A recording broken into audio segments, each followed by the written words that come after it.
Namaskar. Welcome you all to our channel, The Consultant's View. You know that our channel, The Consultant's View, has focused on the technical aspects of the projects, maybe infrastructure projects or other projects. Normally, a decade earlier, we used to say that infrastructure project is dominated mainly by the engineers or the technical persons. But nowadays, if you see that a lot of other elements are involved in the infrastructure projects, that may be social, environmental, finance, economic aspects in a project. So they are the experts on social, environmental, and other elements are as important as the technical aspects or technical experts in today's society. So on this, today's topic of discussion is the utility financing, a major sustainable issue. With us today is Mr. Sumitabha Ray. Namaskar. So before we dip down to the discussion, let me say something about Mr. Ray.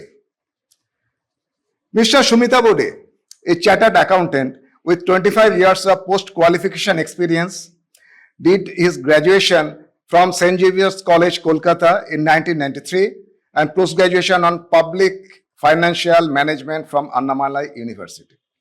During his days of professional practice, he dealt in financial audits and taxation in corporate houses and banking sector.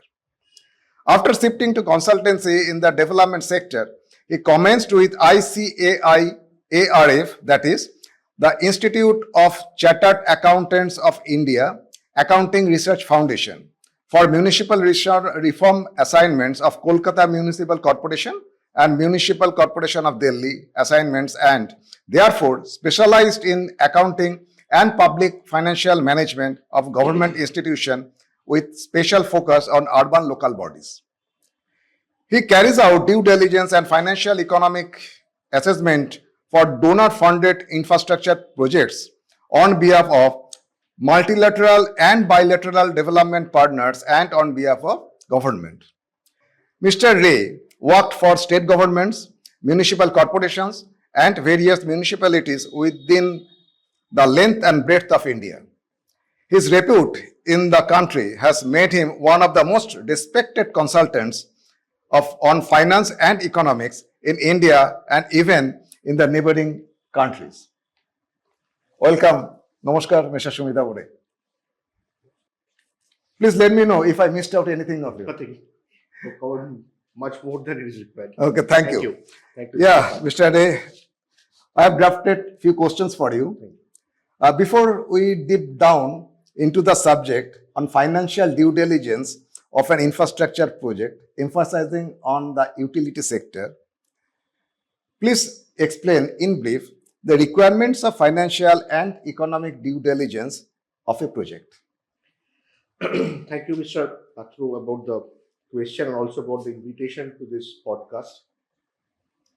Now, basically, when we approve a project, a large-scale infrastructure project or a mid-sized project, there are few levels of due diligence that you have to do to finalize that whether that project is a feasible project or not. Now, one is the technical feasibility, the engineering aspects that you carry out from your expertise. There are also other types of due diligence like the environmental due diligence, the social due diligence, and then there is the economic due diligence and the financial due diligence. Yeah. So these are the package of due diligence that we carry out before we finalize whether that project should be taken up, considering the feasibility aspects. Once the feasibility aspects are confirmed, then the funding aspects and else comes.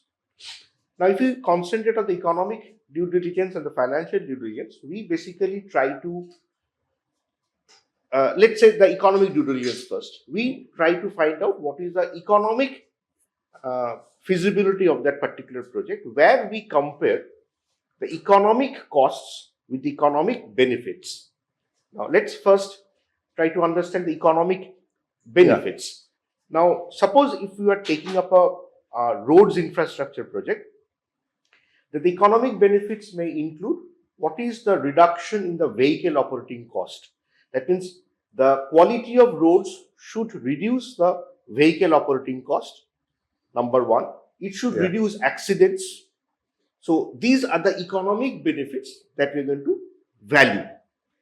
Now, the economic costs, on the other hand, is basically starts with the financial cost. Then from the financial costs, which also includes, usually the financial cost will include the cost of land, the infrastructure, the machineries, etc., etc. And those costs will come with the component of taxes and duties. So financial cost less taxes and duties is basically the economic costs. Okay. And also the economic costs will have some other factors like certain wage adjustments, certain adjustments for foreign components of a project or foreign components of items that go into the construction purpose. So after these adjustments are done, we reach to the economic costs. And then with the economic cost, we compare the economic benefits to say whether the project is feasible or not. There are certain parameters that are set which we have to comply. Now, the financial cost and financial benefit, when we look into the financial cost, as I said, is the total cost that the engineers give to us. There's a total cost of, say, land, the labor, the materials, etc., etc. And then the financial costs are compared with the financial benefits, like how much return I get. Now, all project does not give you a return. Like, say, if you're doing a water supply project, always a water supply project or a sewerage project will not give you a financial return.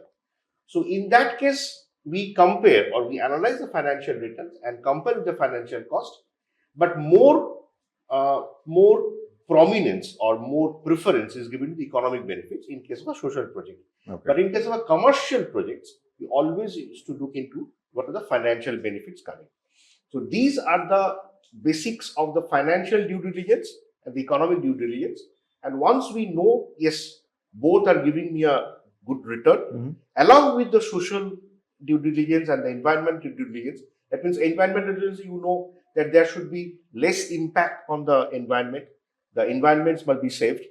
The social due diligence will include there should be limited rehabilitation, limited movement of, moving out of the livelihoods, etc. So these factors, when taken into consideration, we say yes, the project is feasible, and that is. That means if I summarize what I got from you, that means for social projects, economic analysis or economic benefits are the main criteria. Exactly. For a decision-making tool. Right. And for the other type, what you said, that commercial project, financial benefits and financial cost are the main criteria. Because see, and in case of a projects which have got economic part, but like mostly the roads project that we're having or the transport project that we're having, where we have a chances of levying tolls or tariffs. In that case, both the economic and the social benefits comes into a better picture, because that's a way out to approve a project also. For these projects, there are different financial tools, or financial, I should say, instruments. Right. So, can you just give a brief idea about how these financial instruments work in the projects, government projects? See, basically, let's twist a little bit of the term instruments. We say the financial avenues. Okay. Let's say in that manner. Now, in any infrastructure projects, we require a large sum for the capital expenditure, the main focus of the creation of the asset. Now, there are various ways now available in India for government financed infrastructure projects. One, the major part comes from the international development partners, the multilateral agencies. Now, the multilateral agencies are basically the agencies which have shares or corpus from various countries, various sovereign countries. Example like the World Bank, Okay. the Asian Development Bank, The World Bank has got financing from almost all countries of the world. The Asian Development Bank have got financing from the Asian countries and also from USA and other European countries also. The African Development Bank also has got a financing from African countries and also from other countries. So these are the multilateral agencies. Okay. The multilateral. And there are bilateral agencies where it is between one and one. In the very easy example to give is of the Japanese the Japan funding which comes to JICA. So JICA is a funding which comes from the Japan government. So we also had used to have like the USAID, where the US contributes, and then the DFID, the Department for International Development, the government of UK, then KfW, which comes from Germany. So these are the bilateral financing agencies. Now, this is one source, the development partners. Number two is the government of India, or you can say the state government's internal funding. That means government of India collects taxes and other money from various sources, and then they channelize that for the infrastructure development. So that's one area. So government of India, the state government, that is one way to look at it. Then you have the NGOs, the international NGO, there can be national NGOs. They also fund, but the funding is not a very big infrastructure, but they also fund small infrastructure and small, very positive social and environmental projects also, which are focused very focused on the social and environment, like the education or the environmental, some studies like that. Then you have got the corporate world, which also fund through their corporate social responsibility, which we call CSR. So they also fund small projects, but again, these are not very big projects, but these are also infrastructure projects. And then, we have the, we can say this is a new type of funding that is happening, where the local bodies, the local governments are allowed to go to the public market to raise money, which are now called the municipal bonds or debentures, and where they collect money from the public, and then that money is being channelized or put into the infrastructure projects. Now, these are very specific things that are happening. It started way back in 2007-8 in India, maybe a little prior to that also, but it started taking flow from 2015 onwards, when there are certain government policies came about this municipal funding. So these are the major sources, and yes, the local bodies or the municipal bodies can also find infrastructure out of their own funds, what they collect taxes and user charges. But these internal fundings are done by very large-scale municipal bodies which have got a lot of funds available with them. So these are the basic avenues. Now, pattern of funding is something different. One, it can be a loan. Okay. The development partners usually come with a loan. Even government, the superior government can give a loan to the subsequent government also. Then it's central to state, state yeah, to you will be a local body, that can happen. So these loans carry an interest. Now, if the loan is from a development partner, it's usually a sovereign loan. A sovereign loan means the guarantee is being given by Government of India to the development partner that your loan is secured. So that's a sovereign loan. So the guarantee is there. There can be a non-sovereign loan also, where the development partners can contribute at a commercial rate. Okay. Now, commercial rate of interest. Now, in the case of a sovereign loan, the interest nowadays is called SOFR, Secured Overnight Financing Rate, SOFR. Previously, we had the London Interbank Offered Rate, or LIBOR. So these are rates of interest at which the Government of India pays to the development partners along with the installments that's due. So this is the interest-bearing loan. Then it can be grants. Now, when it comes to grant, it means that I'm giving you money to spend for a particular purpose. But usually today grants are coming for a very limited purpose, like doing some studies, or doing some projects which are absolutely not revenue generating. Because why a Yes, development partner? if I am bank, Yeah. why should I give Exactly. grant to you? Why should you give a grant? Because the money will not be refunded. It will be utilized. So it comes with a very specific purpose, and this purpose has to be met. So these are the type of funding avenues with the interest bearing, non-interest bearing. Then you have the grants and the loans. So this is the more or less the composition of the financing instruments, I can say, or you can say financing avenues for infrastructure projects in India. Good. Okay. Now my next question will be, it is often said that the investment or the financing in an utility sector project should be judicious enough to be self-sustainable.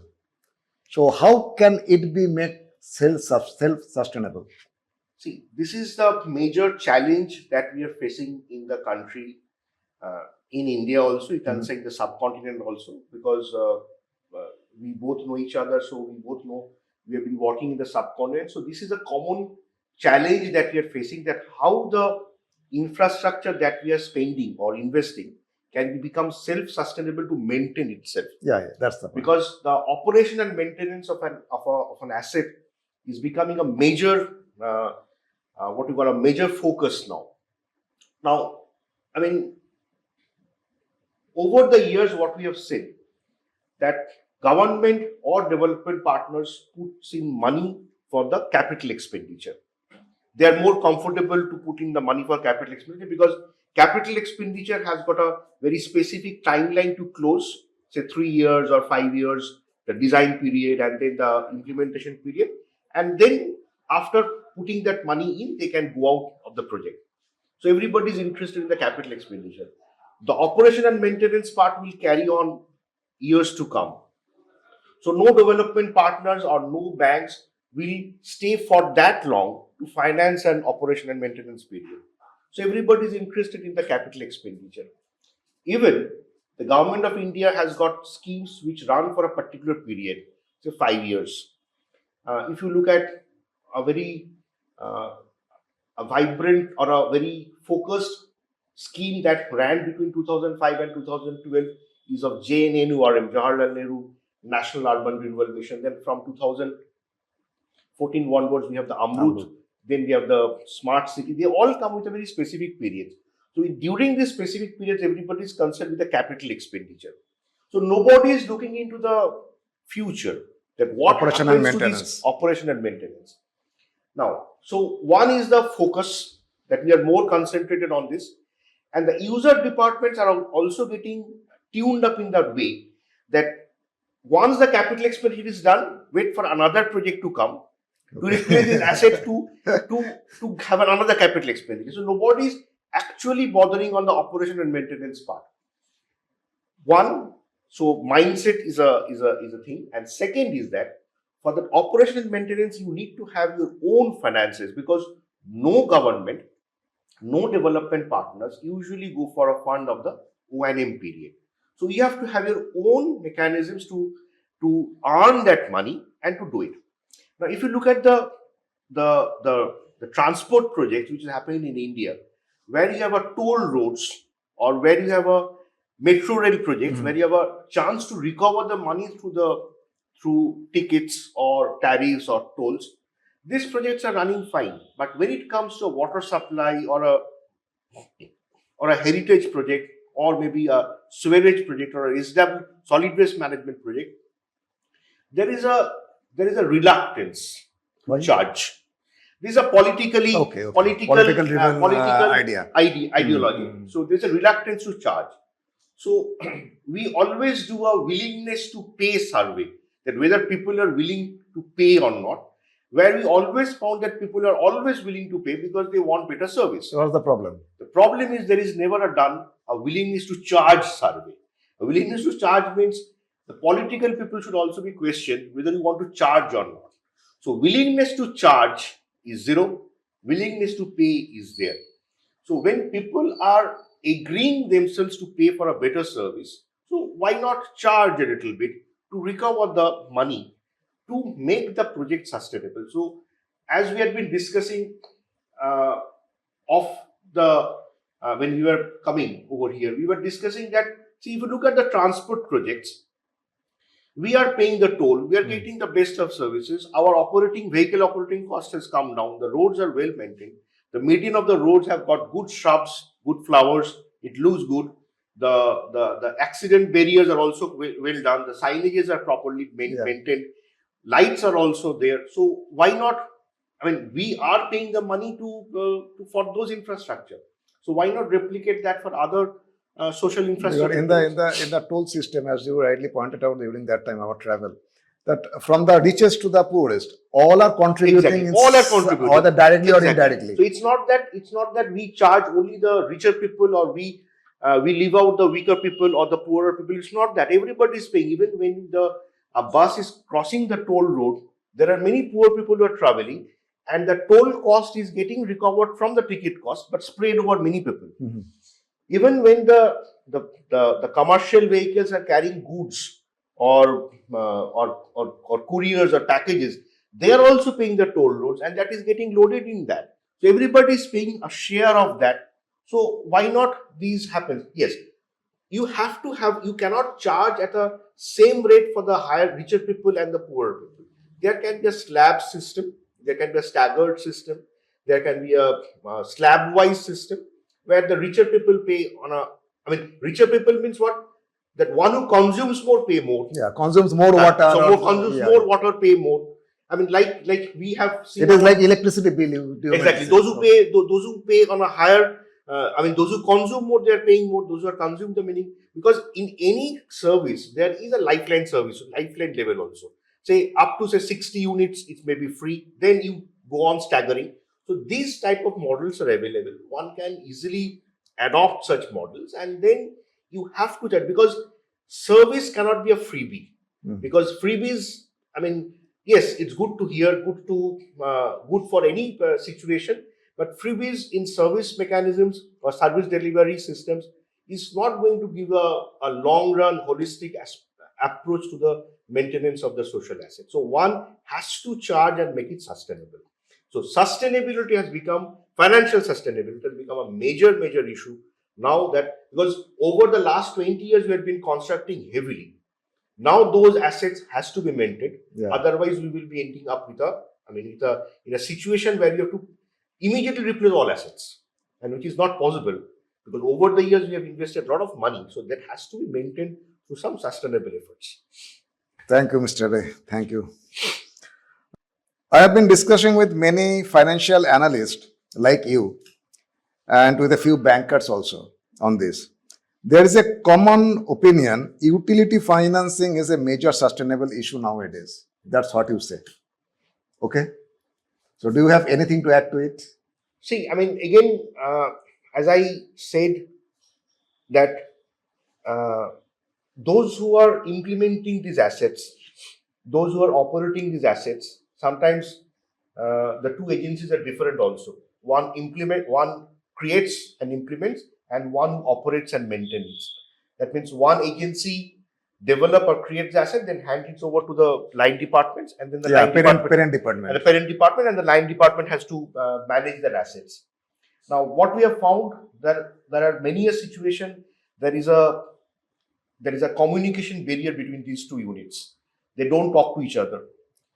Now, what happens that when this user department gets these assets, they sometimes question that we never knew that this asset has to be maintained.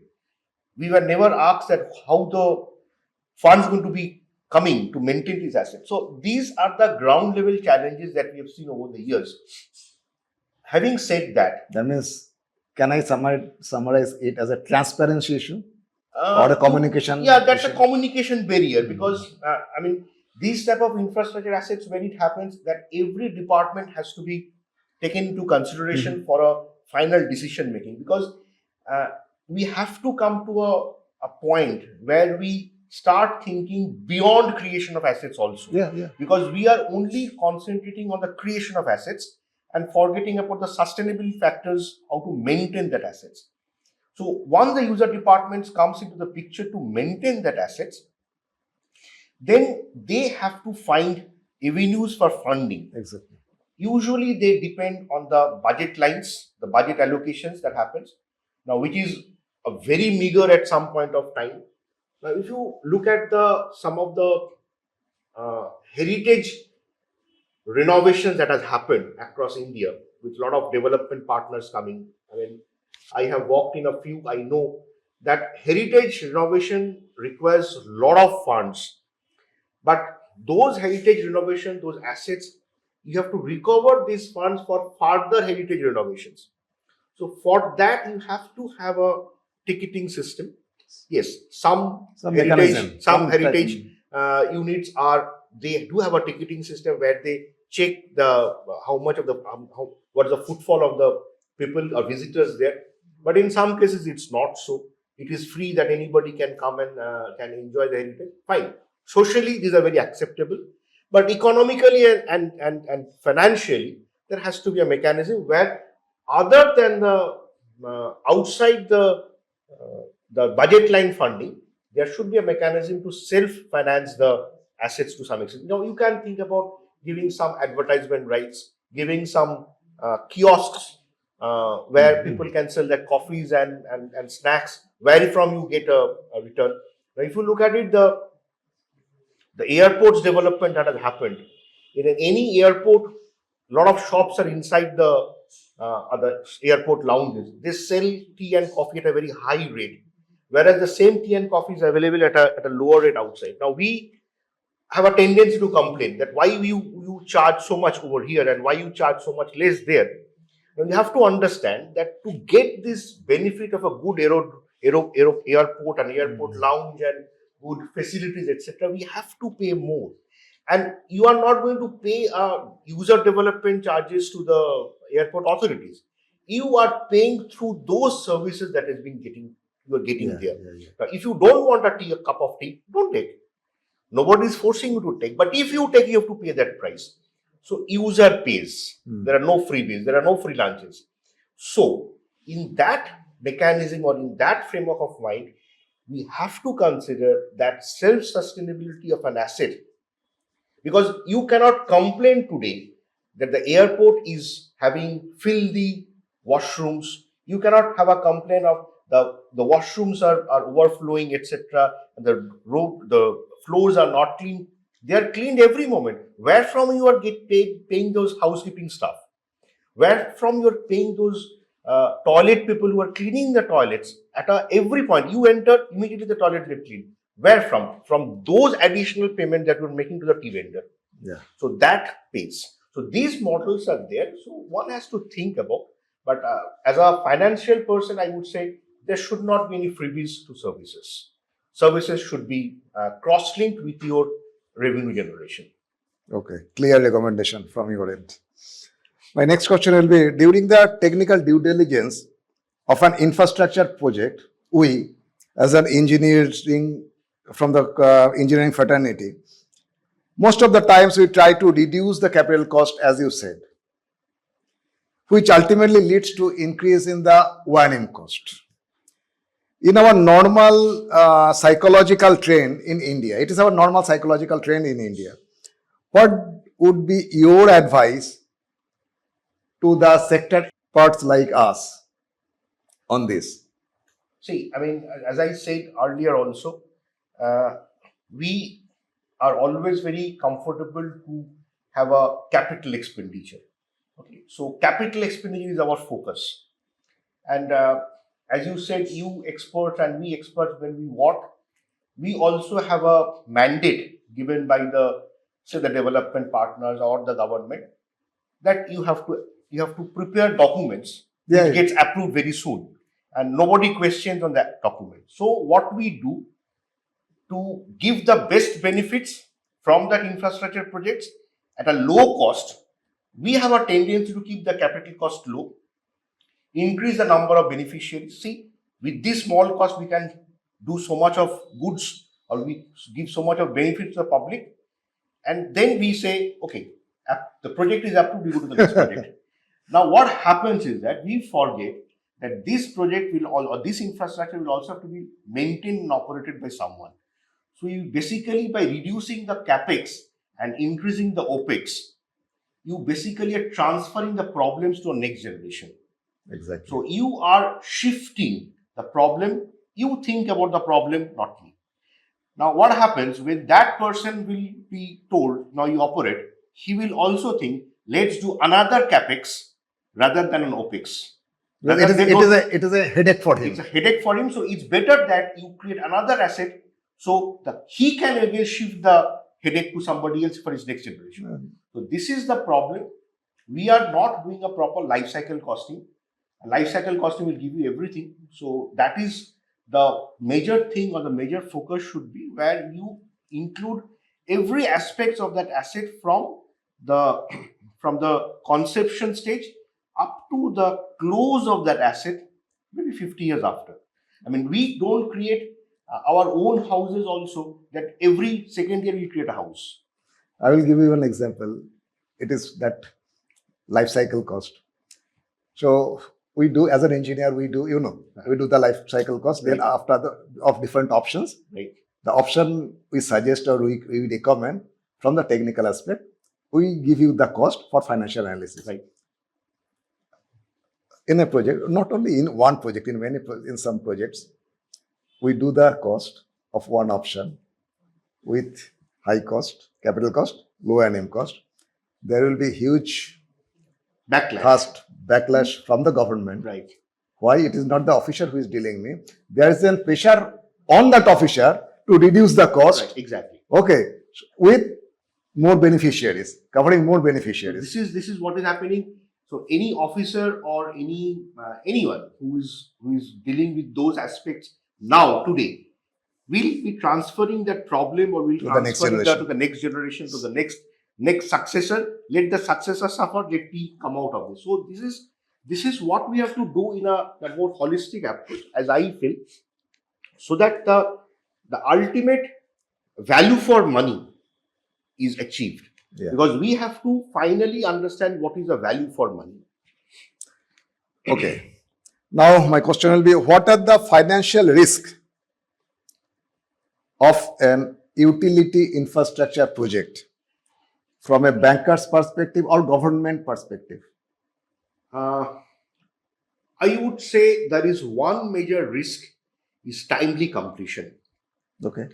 Now, what happens if you don't complete a project within a time which has been conceived or thought during the design phase by the engineering fraternity? Because when they design the project, they have a particular phasing of the project in mind, laying all the critical parts and everything. So they framed the project to be completed in 2 years or 3 years, and then obviously the operation and maintenance period and the benefits accruing period will start soon after. But for some reasons, one of the reasons definitely you will also appreciate is the acquisition of land, because land acquisition till today is a perennial issue which doesn't happen overnight. So a lot of factors have to be considered. Now, what happens? This pushes the project completion time further. Then it pushes the operation maintenance period further. But if you are working with a development partner, the development partner will have a closure date. So their date of closing the project is confirmed. And that is the line, or that is the religious line that we have to maintain. But what happens when it starts pushing this side, this line also gets pushed. And what happens?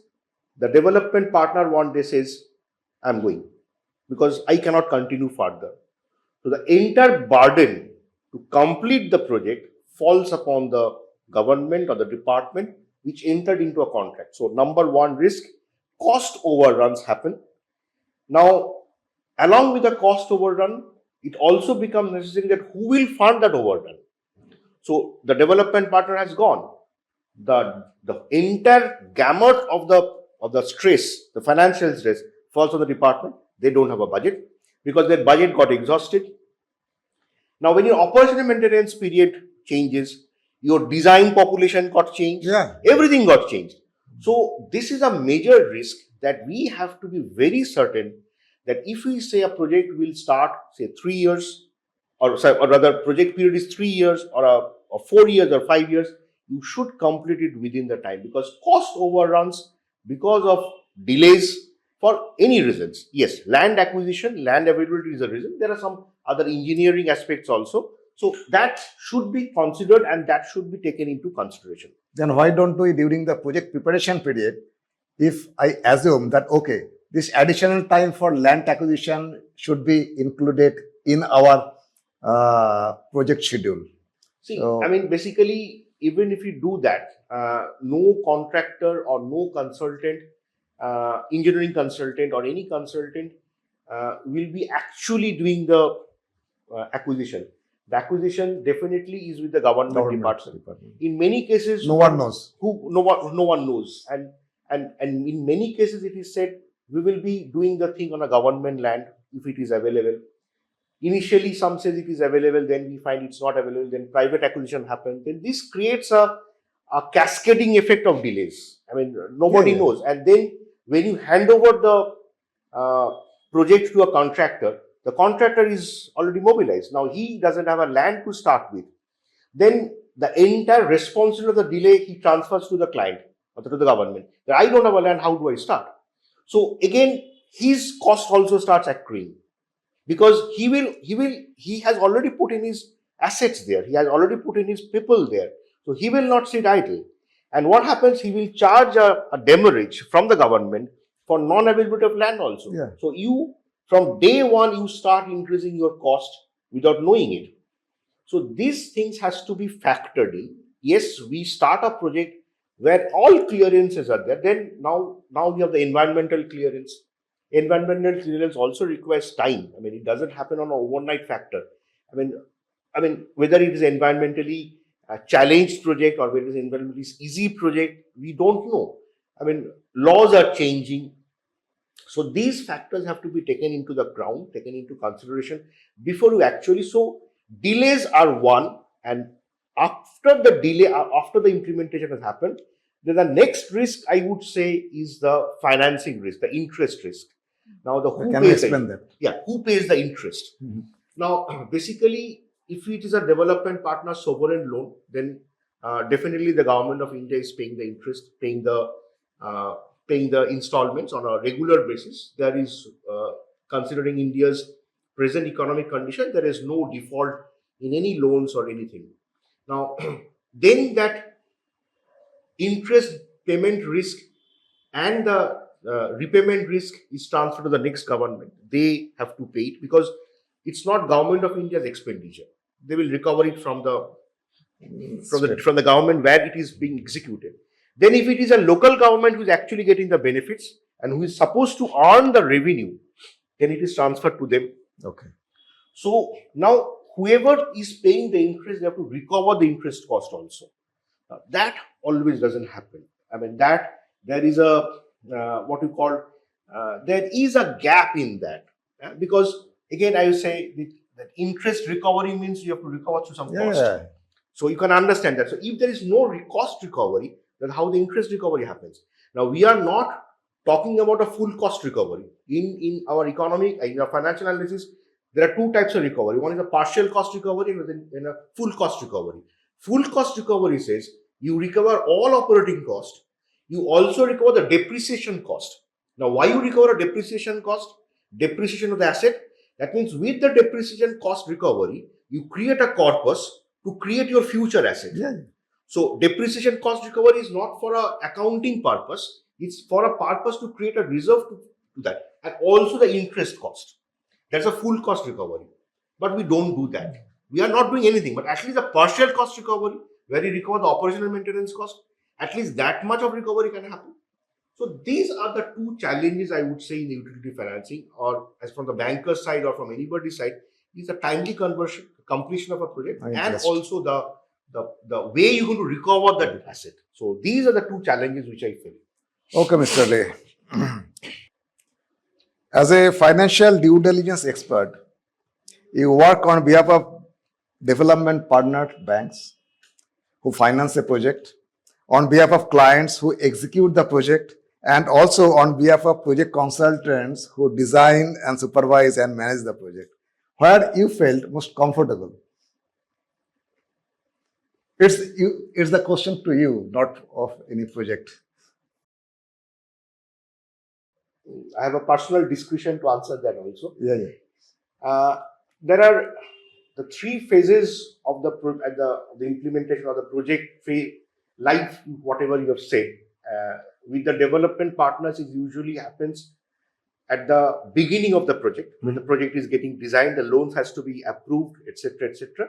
And also when the project gets completed at the end, then also the development partners has got a role to see whether the project benefits that was designed 10 years back has been realized or not.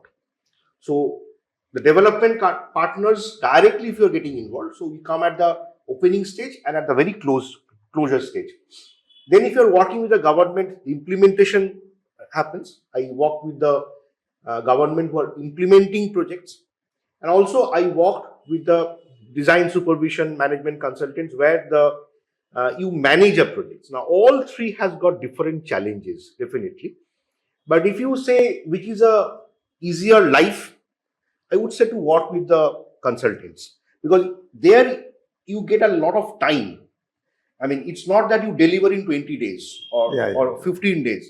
Because when you're working with the development partners, they come with a very strict, rigid Timeline. time schedules that you have to deliver within these days.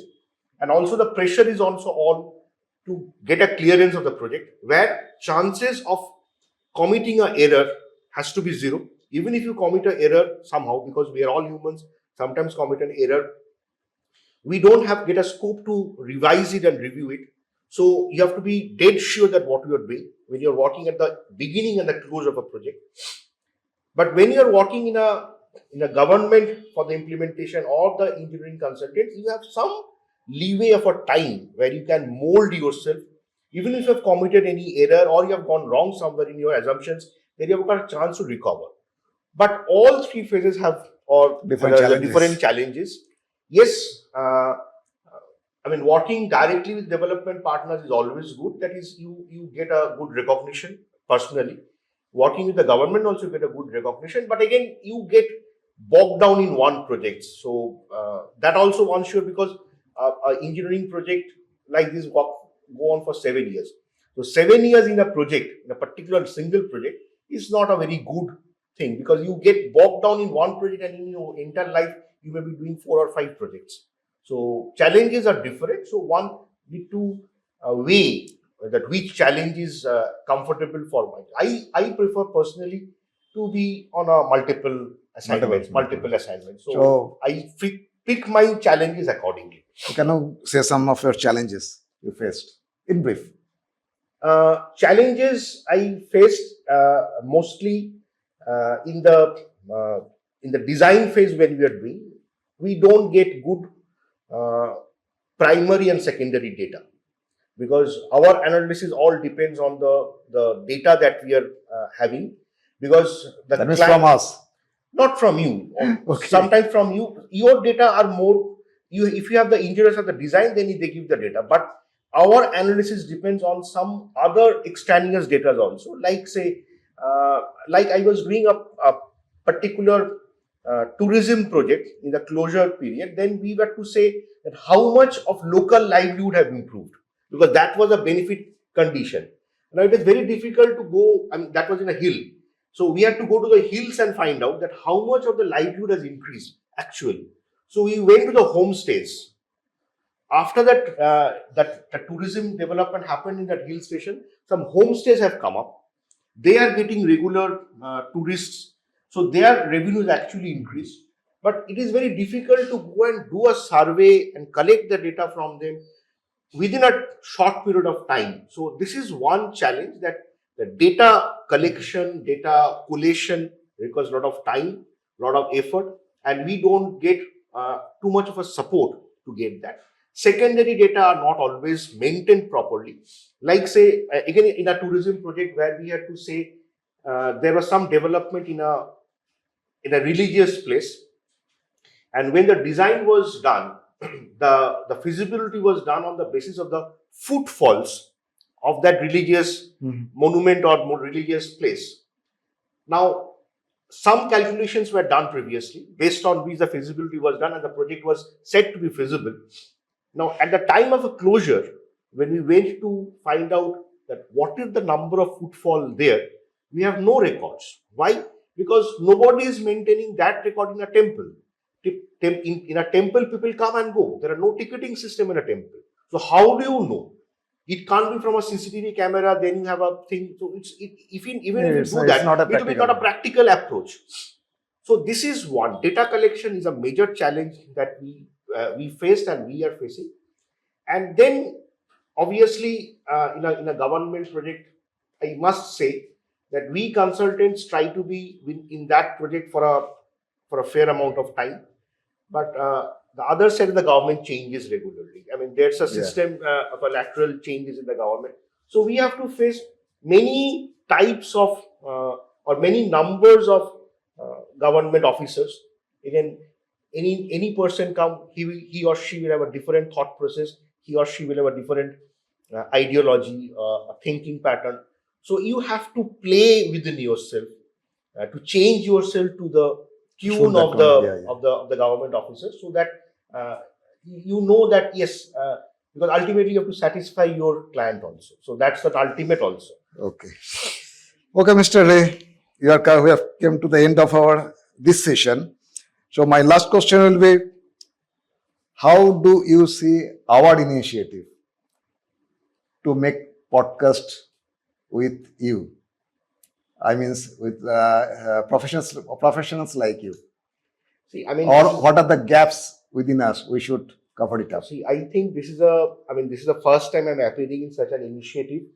I would say this is one of the fabulous thought process, because to be honest with you, whenever you open a YouTube or these social medias, we get flooded with lots of podcasts which are mainly on very specific subjects, which are not so technically very technically focused. They are maybe on travel, they may be on food, astrology, etc., etc. We see them, and I definitely go through many of them. I admire them, that the discussions are on. You come to know many important things of your life. But these type of technical interventions, I think this is a fabulous idea. This is a fabulous initiative that you have started this process. This way, at least, we can disseminate our knowledge, our thoughts, because we work in a very closed silos, in isolation, where we only deliver a report, and that goes to the department for a review and for an approval, and we get our money and go back home. But we never get an opportunity to disseminate this knowledge for some more people to get interested, to get hooked to these things, to come. Because in India today, we are seriously dearth of good, I won't say good, I would say active professionals who are going to take this forward. Because we started maybe 20-25 years back, but we are not seeing too many people are coming into this sector, because this sector is definitely a lucrative sector, no doubt about it, but a lot of challenges and pains are also there. So one need to again weigh the pains and the challenges with the money that is being offered. But this type of initiatives must trigger a thought. There must be a trigger between the young masses, or maybe the older masses also, to take up these issues. So this initiative is absolutely fabulous, no doubt about that. I will also congratulate you that you are doing this, because I have seen a couple of podcasts with some other experts also that you are doing, and this is one I am doing now. Now, I would say this is a very good initiative. You should cap. But you have not told me my gaps. You are appreciated only. See, gaps I can't say, because this is a teething stage when you have started. Yeah. So we can't say these are the gaps. Yes, we are always all on a learning curve. Yeah. So we always have to learn better. I mean, if we see the output of the podcast, then we can come out with some gaps. Okay, this could have been improved. But the idea itself has no gaps. Okay. Thank you, Mr. The conduct of the thing may have a small gaps here and there, but this should be taken aside, and we must focus on the objective of the whole thing. I think this is a fabulous idea. Thank you, Mr. Ray. Lastly, for your participation, a token of appreciation Thank you from for- our end. Thank you for this also. I mean, I was not expecting anything of this nature. But anyway, many thanks for calling me and for giving me a chance. I don't know who will be the viewers and who will be listening to this in the future, but I hope that this triggers your idea also, because it's a very technical session where we are discussing some topics which are not discussed very regularly on the social media. But at least someone should be carrying this forward to make more people or more young people to get hooked onto this. Many thanks. So for this. I have taken this responsibility. Thank you.